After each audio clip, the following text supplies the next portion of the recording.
Kemudian nanti di lapangan parkir itu bisa di sekretariat. Saya suruh bobol,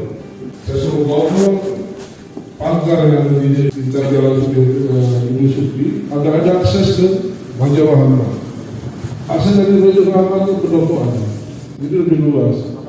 Kemudian di sekitar jalan di SMP 1, kemudian juga sebagian di Jalan Ibu Supi, kemudian di Belang Morsa ini kita buka nanti apa?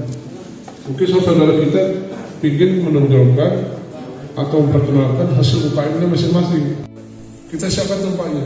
Saya kira demikian, ada beberapa kelemahan masih banyak di sini yang perlu kita mendapatkan masukan, saran dari Bapak-Bapak, yang kami hanya mengikuti 2 kali PTQ ini.